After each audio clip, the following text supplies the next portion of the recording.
محمد حارث علی دلبری کو آئے اور اپنی تقریر پیش کریں۔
اللہ تعالیٰ نے فرشتوں کو حکم دیا کہ آدم علیہ السلام کو سجدہ کریں۔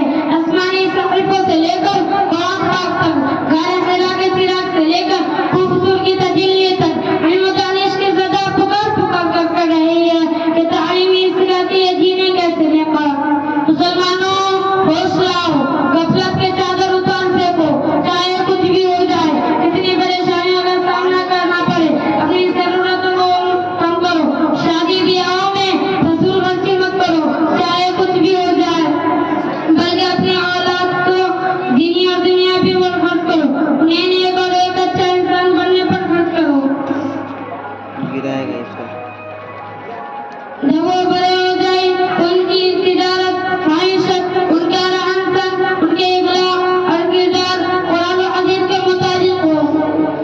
اس لیے میں کہتا ہوں کہ اپنے بچوں کو مدارس بھیجیے، اسکول بھیجیے، دینی اور دنیاوی